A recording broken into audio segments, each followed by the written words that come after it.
Hello, it's Stephen Sonsino here, and in this tutorial I want to show you how to import and use pictures with the posts that you're creating. So you've logged into your site. Today we're using the Joe Tebbett site. Hello Joe, and what we'll do is we'll look at a recent post that we created.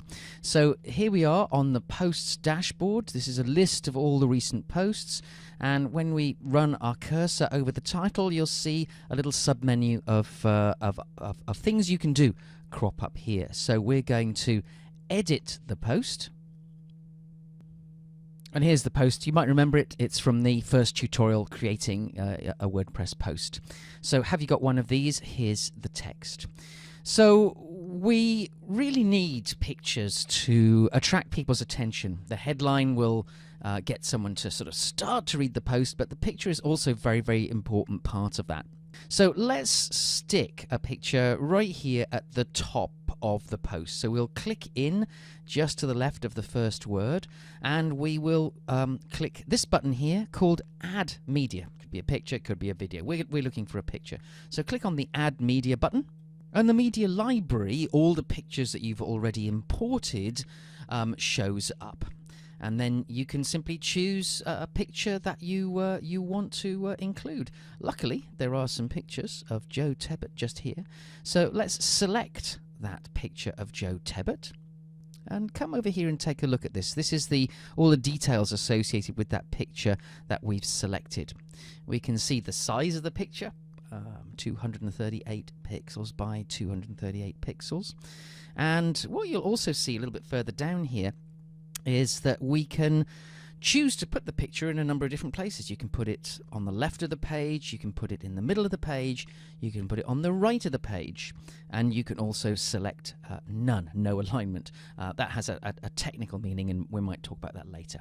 For now, let's put this picture on the left of the page. So this picture is going to appear the top left-hand corner of this story, and we hope that the words are going to appear on the right-hand side of this picture. So let's take a look at that.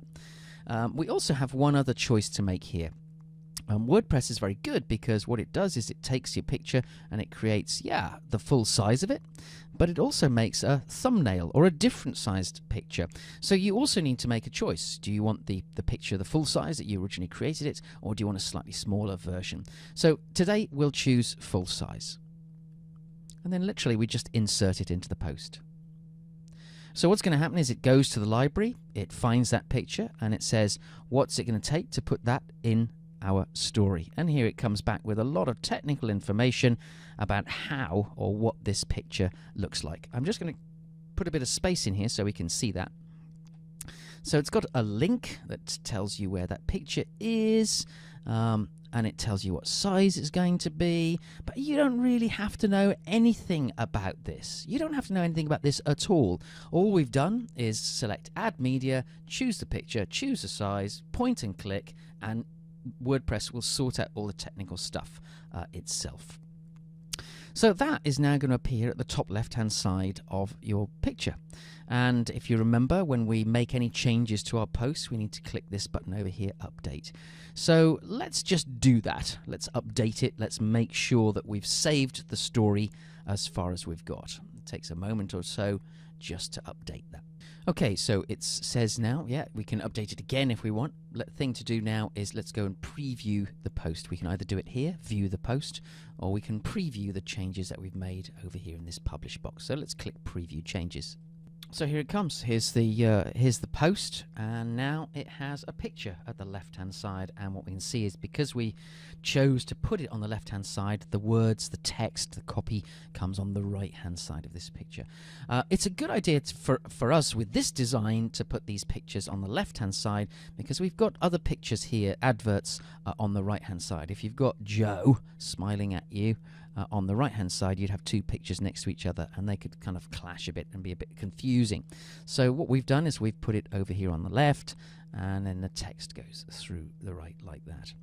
There is something else I can show you about pictures with WordPress. So let's just go back one step. We're going to click the back button. You could do that over here, or we can actually click Edit Post above the whole page here. Let's do that.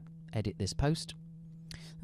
We're back here at the post. So one other thing we can do is we can make a picture what they call a featured image. One of the things that you might remember is that the post puts the headline up here. And in this design, if you have a featured image, it shows behind the headline. So we'll get a picture up here on the post. There's somewhere else that featured images show up.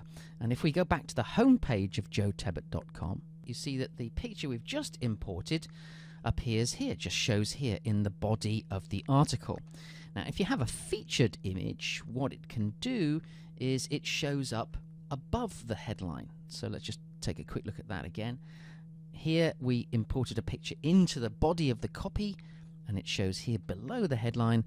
A featured image shows horizontally across the top of the headline. So on this particular design, I quite like that. I quite like that the featured image shows here, and it also shows behind the headline. So let's take a quick look how to do that. Go back to the post, featured image, set featured image. And so what we need to do is find an image that works as a horizontal. Now I've already made some of those horizontal pictures right here. So let's put this one in here. Can you see how that's a long, wide, horizontal picture? It's 1134 pixels wide. Don't worry about these numbers. We'll talk about that perhaps another time. But it's all you can see is that it's a wide picture. So it works as a featured image. So let's just click Set Featured Image. So all we've done is said we want a featured image. So what does a featured image look like? Well, first of all, we need to save or update the post, save the changes. And now it's saved the changes. We can see it's stopped flashing over here. So we can now go and take a look at the home page. So here's the Joe Tebbett home page again. If we scroll down again, if you remember, we had a headline and then we had the new picture of Joe. Well, now we put the featured image in place. It's here above the headline. We've got the headline and then we've got the rest of the story. So that's what a featured image does on the main page, on the news pages. Well, let's take a look at what it looks like when we look at the post on its own. The idea of these pictures is to get people to click through and read the whole story.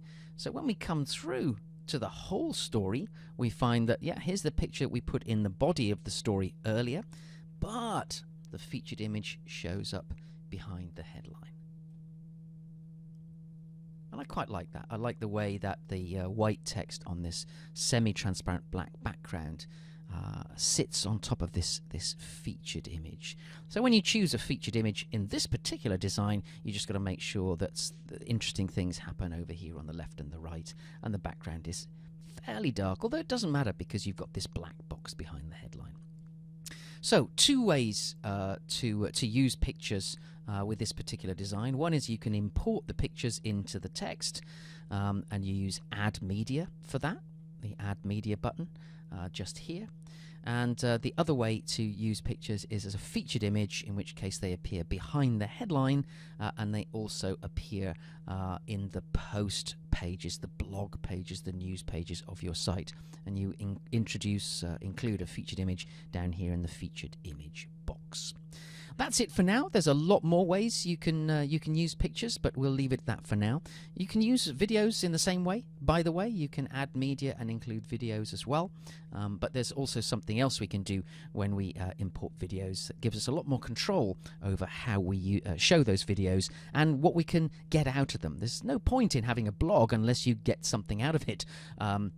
Unless you can educate your readers and viewers and also help them build a community with us. So let's talk about adding videos in another tutorial. Thanks for watching. I hope you got something out of this. If you've got any questions, please post them to me, and we'll try and answer them in a future video. Talk soon. Bye-bye.